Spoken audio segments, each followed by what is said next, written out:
I'm a board member of the Kansas Coalition Against the Death Penalty. I've been a conservative activist for quite some time now. Intern for some great conservatives, our governor standing right back there, and Congressman Tihar, Congressman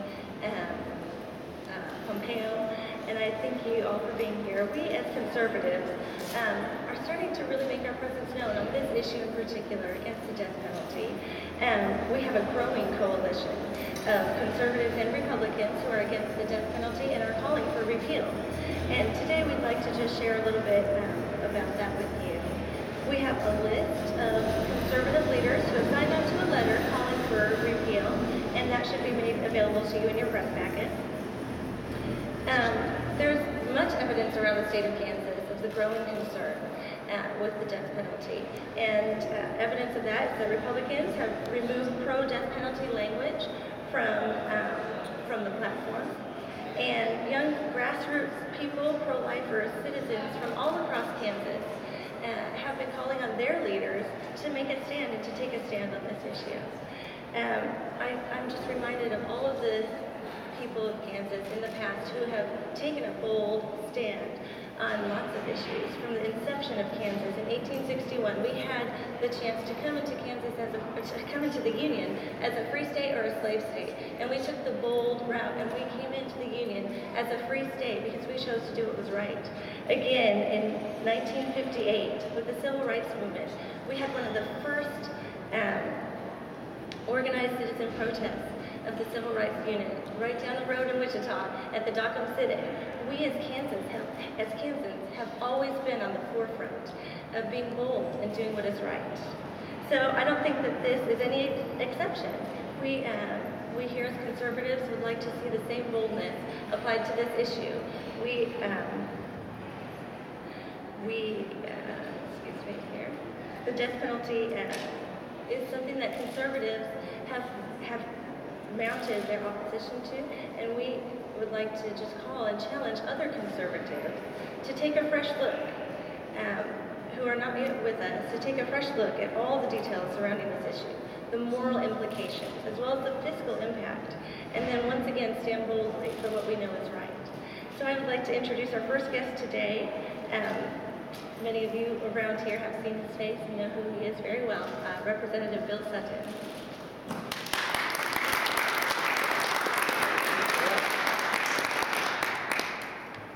Thank you for being here. There are, it's very loud. There are a lot of very good reasons for Kansas to repeal the death penalty, and many of them are based in compassion, social justice, and morality. And there will be some speakers lined up that will speak to those very, very well, far better than I could. I'm not that guy. It would be like getting medical advice from your mechanic. It's not going to work. However, when we get into the area of numbers, I am that guy.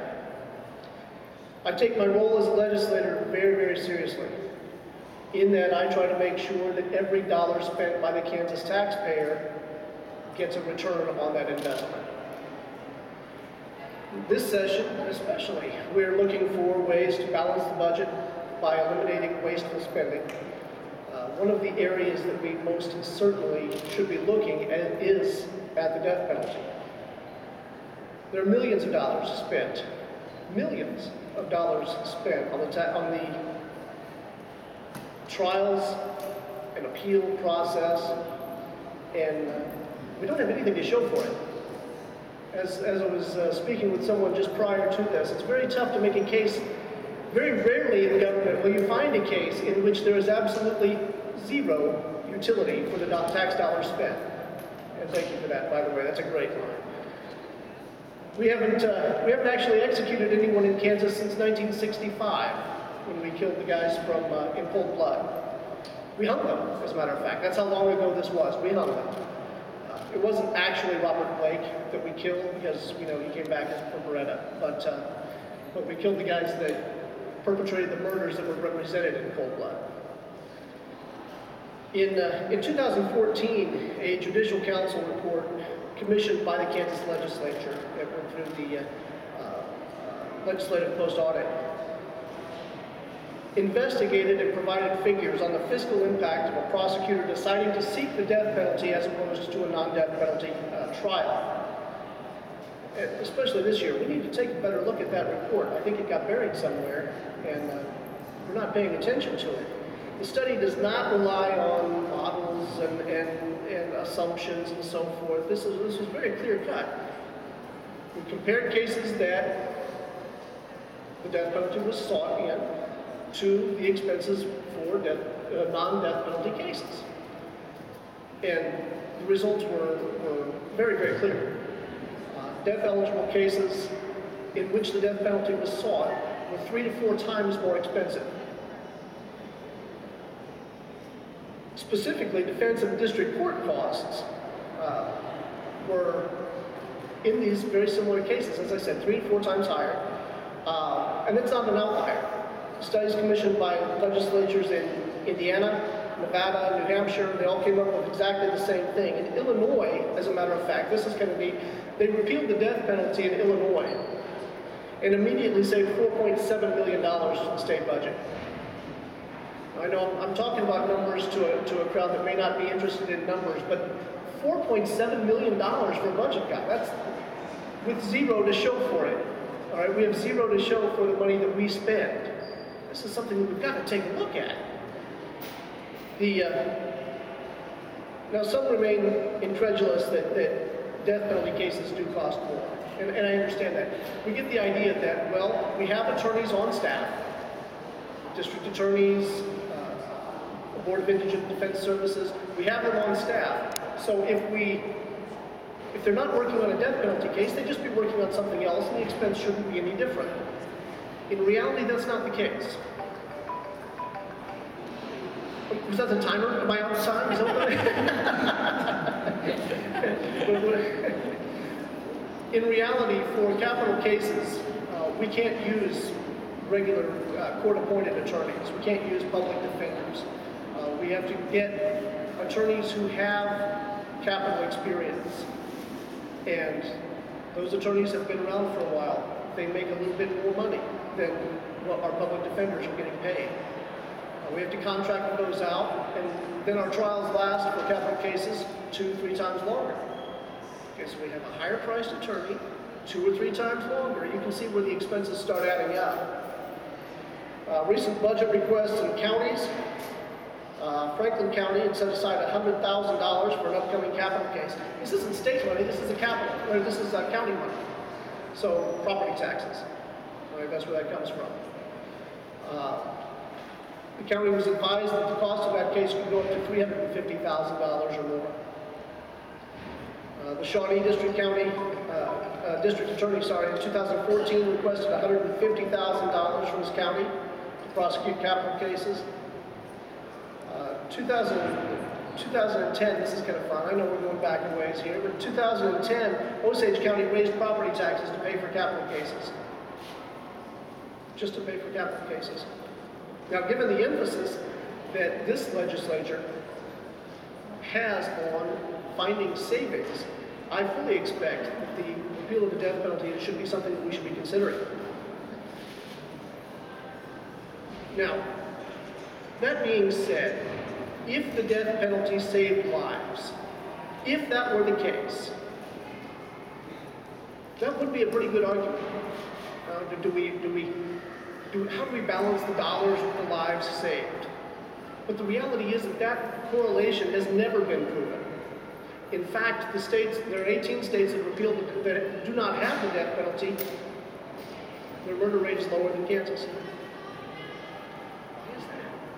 Because the death penalty does not reduce violent crime. Today, life in prison without parole can keep individuals removed from society at a significantly lower cost.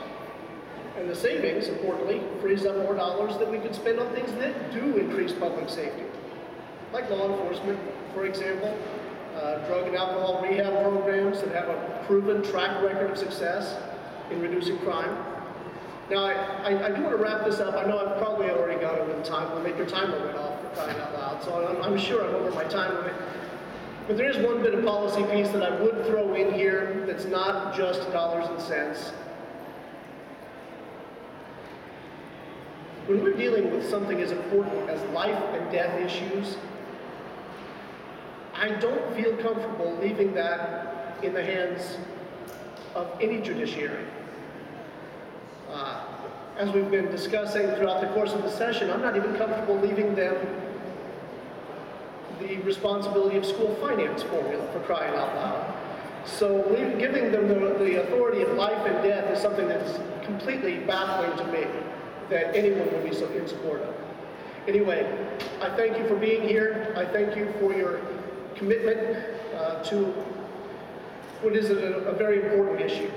Thank you very much.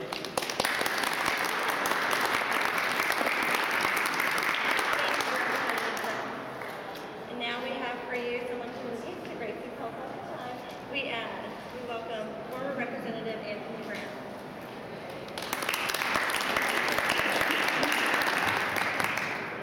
Well, thanks for having me. I appreciate the time to talk on this important issue.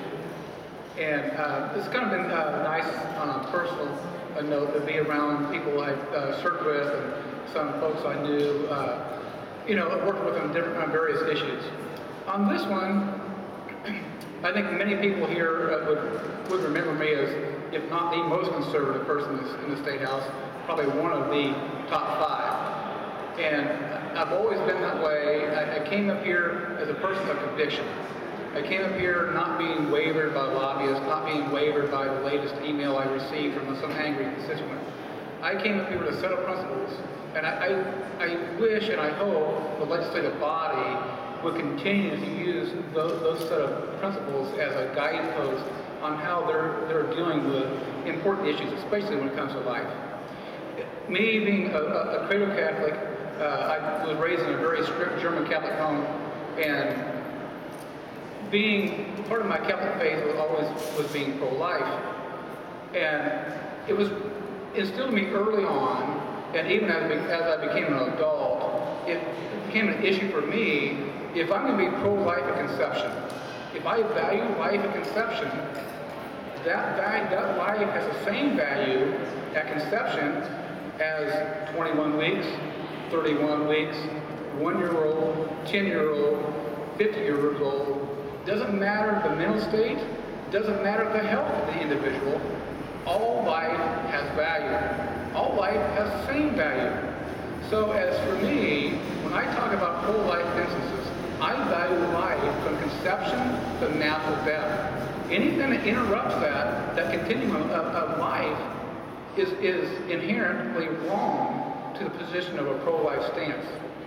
You can go out and make comments, you can go out and make excuses why, well, this person should be, or this person should be. That's your judgment. That's a person's judgment. If you begin the scenario, if you believe in your set of principles as all life is valued, all life has the same value. Once you determine whether it be a court or legislative body or a judge to determine this life no longer has value, that is a very dangerous slope to go down in respect to life culture. I think Kansas has done a very good job in respect for life, especially when it comes to the unborn, but it has failed, in my opinion, when we're talking about life as adults, life at the end of incarceration. That is wrong, and that should be repealed. And I'm really hoping that our legislative friends will take the time in this legislative session to take the time and really look into this pro-life issue why conservatives are on board.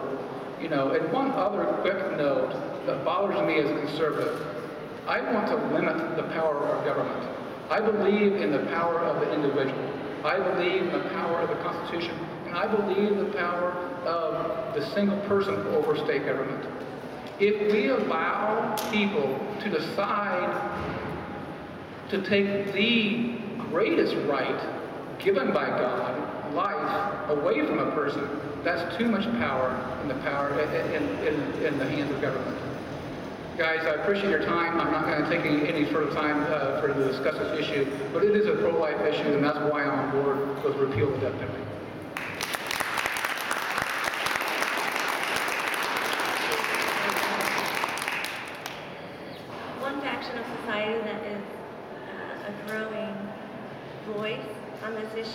is young people. And we're so excited to have here today with us Laura Peredo. She's the president of the Ravens Respect Life at Benedictine College. Laura.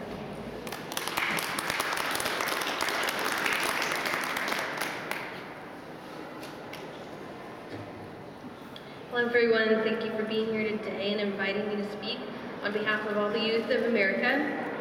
In preparing to be here today, I was really encouraged to find that among young people, it's almost equal at this point of people who support and oppose the death penalty, which was really encouraging to see because among older generations, normally about 2 out of 3 people will support the death penalty. So it's really growing among young people that we want this repealed. I was really encouraged to see that. Ravens Respect Life, the organization that I serve as president of, is part of this generation who's upholding the dignity of every human life.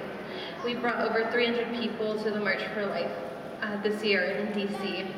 We are helping families who need diapers and other material support in our community. We visit with the elderly, we bring in speakers, we train people, we have workshops. This is one of these issues in the last couple of years. We've fortunately gotten in touch with these organizations and been able to voice our opinion and really show the consistency in our life ethic that it has to go from the moment of conception until natural death. And as young people, sometimes it is very frustrating with legal matters, with people who don't seem super consistent in their views, they'll flip-flop maybe. So we really want to see this consistency. Part of that is being consistent ourselves. So we've taken on this issue with these organizations that we're really happy to be in contact with. And I'm encouraged to see that according to Gallup, the support of the death penalty overall is actually decreasing. And a study that I looked at last night said that it's actually the lowest it's been in 40 years in our country. So I think young people are really part of that. As more people, especially young adults, identify as pro-life, our consciences call us to uphold this consistent life ethic by opposing all threats to human life. You know, normally for pro-life groups like mine, they'll focus on the issue of abortion only. But we are very firm in our belief that this is an issue that needs to be part of that. We are the pro-life generation, as a lot of people will say, especially if you go to the March for Life. So again, this is part of that. Right now, the state of Kansas has this opportunity to take an important step forward by repealing the death penalty. As a young adult, an American, and just as a human person, I believe the state has a right to maintain public order and exercise the right to punish criminals. But the state can accomplish this without resorting to the death penalty. I challenge the humanity of my fellow Americans to see the humanity of every criminal. Because no crime can change the fundamental truth that every human life possesses dignity from the moment of conception until natural death across the entire spectrum of life. I'm honored to stand with you today and be one of an increasing number of young adults who support repealing the death penalty. This is a reform that demonstrates our unwavering and growing commitment to safeguarding all life at all stages without exception. Thank you for being here.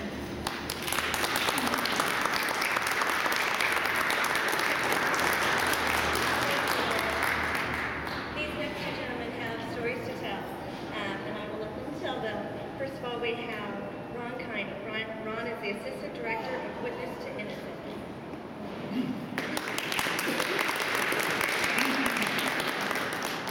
Hello, thank you everybody for being here, and people that put this on, Ben, please.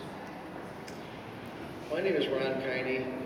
I have a distinction of being one of 150 people who have been exonerated from death rows in the United States since the 70s. That's 150 of us, great criminal also, 150 of us that were we had a trial by jury. A jury who, beyond any reasonable doubt, were so sure that we did this. They were so sure that I had killed somebody, like in all these other cases. decided that I was no longer worthy of life, that they had the right, of course, somehow, to take my life, sentenced me to death, and I sat on death row. I was there roughly, well, I was there for almost 2 years. I was 9 days from my execution date. Back in those days, they like to whack them and stack them quick. They sentence you to death, they want to kill you, bam, bam, right away. They want to do that. I understand that there's some legislators that want to do that now. They want to put it in fast lane. 9 days from my execution, a police officer 4 states away was walking down the street. He said he experienced a religious epiphany. He said God just jumped into his heart, walking down the street. He walked into the nearest church and he confessed to the crime that I was on death row for. This guy was a police officer, and all along, the lawyers, the prosecution, the detectives, and everything in my case, they knew all along that they were covering up for this guy. He confessed, and of course that started the ball rolling to getting me out. I was one of the lucky ones. There's a lot of cases, named many, many names, where people were innocent, but we didn't find out until after they were executed. There's 2 cases come to mind about 5 years apart, several years ago, 2 different states. What connects the 2 is these men were executed for murder. They were murderers, they were executed. Within months after the execution, they found out that the murder victim, was alive and talking. Wrongful deaths do occur.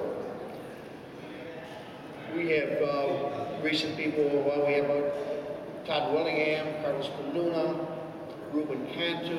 These are well-known cases where these people are innocent, they're being executed. We're running into a big to-do now about box executions. 43 minutes to kill somebody. We have a penalty in our system that nauseates the exact people it was designed to protect. And we go along with this. Our legislators vote for this. They have it in. The death penalty is archaic, it's barbaric, it's morally wrong. It's certainly not indicative of a civilization, especially one such as ours. We hold out our hands to hope and help for people all over the world.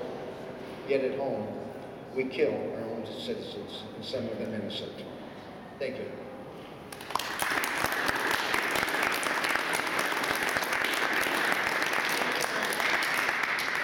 Next, we have the Director of Membership and Training of Witness to Innocence, Krone.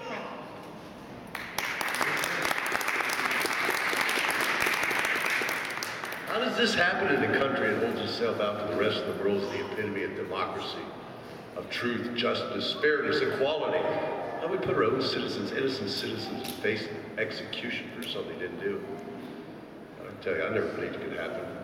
Not to me, my family. I actually used to support the death penalty. I am the Director of Membership and Training for Witness Innocence, the only national organization of death row survivors, both men and women, ever sentenced to death in this country. Only by the grace of God and good fortune that we were able to prove our innocence, and we had to prove our innocence. As I say, I used to support that penalty. I found out I had a penny. It was a mile wide and only an inch deep. I didn't know what I was really standing for. At the age of 35, I found out. But first, a little background on me. I grew up in a small agricultural town in South Central Pennsylvania.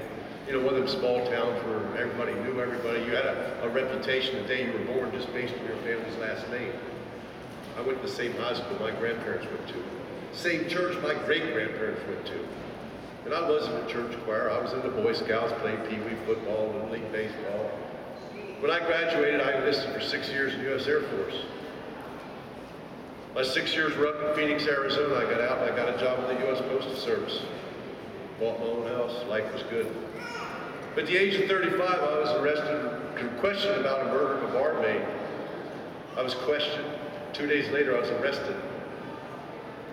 The suspicion was on me because there was a bite mark in the victim's body, and I had crooked teeth as a result of a car accident I had when I was a 17-year-old passenger in head-on collision. My teeth weren't perfectly straight, and I was arrested 2 days after that murder. Just 7 months later, I'm sitting in a courtroom. And I never had no experience with the justice system. I'd never been arrested. I didn't even watch it on television. So I had nothing to worry about, of course, because I'm innocent. I found out that made me the most vulnerable. I had a court-appointed attorney who was given $5,000 to defend me. As we all probably know, you can't even get a divorce for $5,000. He did absolutely nothing. And that time is when I also found out the prosecution hired a bite mark expert. Real fancy term called forensic odontologist, who was paid over $50,000 to testify that marks on the body matched my teeth. My teeth were unique, that those marks happened at the time of her death and made me Ray Krone murderer. Just a 3-day trial, I was convicted in a few hours by that jury, and I was sentenced to death. I was sentenced to death because I was asked to show remorse, to apologize for my horrible crime. I asked any of you out there, how do you show remorse for something you didn't do? I was called a cold-hearted, cold-blooded killer, an old remorseful monster, and I went to death row for 3 years in Arizona, a cell the size of most of y'all's bathroom. But my family and friends who knew me, I was 35 at that time, believed in me and stood by me. And I can remember Mom had sent me the Bible in there, and I found strength in the stories of Job and Jonah, the perseverance, the diligence of those people fighting through those hard times. Passages like, out of the darkness shall come the light. Rejoice in trials and tribulation, for you shall find favor in the sight of the Lord. That kept me strong enough to go through those years. My case was eventually overturned because of prosecutor misconduct. I got a new trial. People have been executed during those years there. My mom had seen me shackled and handcuffed, one hand taken released so I could pick up the phone while I was chained to the table so I could talk to my mom. My folks knew the state of Arizona could and would kill you. They knew my life was worth saving. They mortgaged their house, cashed in their retirement funds, hired an attorney out of California. My second trial lasted almost 7 weeks, over 500 exhibits, 3 bite mark experts testified. You know what? I was still found guilty a second time. But the judge that sat through those 7 weeks said he had lingering residual doubt of my guilt, that he wasn't sure that I did it. He was concerned. So he didn't send me back to death row, he sentenced me to life instead. Well, Pete, thank you very much. Again, 4 more years went by. Finally, we were able to get DNA testing done on the evidence, clothing she was wearing. Thanks to the legislative act that allowed for post-conviction DNA testing. And not only did that DNA exclude me, thanks to the National DNA Data Bank, it identified the real murderer. I was released in 2002 after 10 years, 3 months, and 8 days.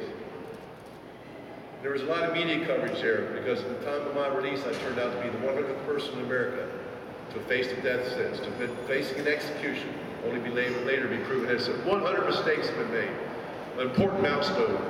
So there was a lot of media coverage. And they asked me all kinds of questions. One of them was how to survive, what was it like to be free? And I remember talking about how I read the Bible front to back 3.5 times in those 10 years. And one of the reporters in the back raised his hand. He said, well, Mr. Krone, given your faith in God, how do you justify him leaving you in prison for 10 years? How do I justify God leaving me in prison for 10 years? How do you answer a deep soul-searching question like that? My mind was blank. I stood there in front of the cameras, the microphones, frozen. And all of a sudden something shot in and I said, you know, maybe it's not about those 10 years I spent in prison. Maybe it's about what I have to do the next 10 years. That's why I'm here speaking with you and very proud, very honored to have this opportunity. I spoke to a number of state capitals. I've been in a number of TV shows. I've been down to DC testifying before Congress. I've been to both the United Nations. And I certainly didn't go to my high school guidance counselor saying I want to be a motivation speaker. I'm going to be an activist against the death penalty, can put me on death row for a few years so I got something to talk about. But I am here and I know this, if they can do it to me, they can do it to anybody. And I'm not accepting of that. As you heard about trusting a mechanic to do medical work, I'm not even sure I trust my government to fix the potholes out front of the streets, let alone to decide who should live and who should die. But you know what? Change has come in America in the past. Through our citizens, through our voices, through our legislation, who take up our cause. Because you know, there used to be slavery. Women didn't have a right to vote. There used to be segregation in our schools. All those things have changed. We look back in the past now and say, what were we thinking? Well, that's what we're going to be saying about the death penalty. And again, it's a great honor and privilege to be here with you in Kansas, standing on this doorstep of that day when Kansas no longer has the death penalty. Let your voices be heard. Your will be done. There can and will be change. Stay strong. Kansas proud. Thank you.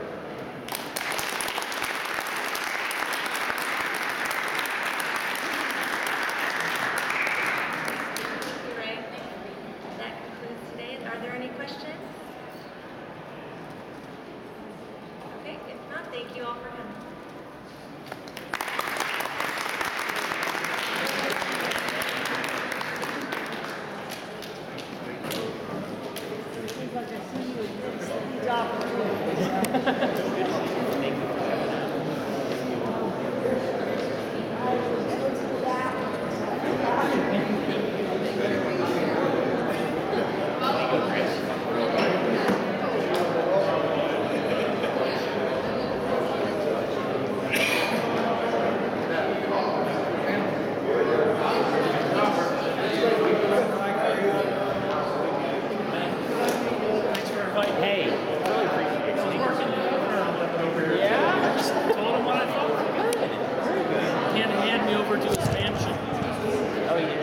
Some of the pastors over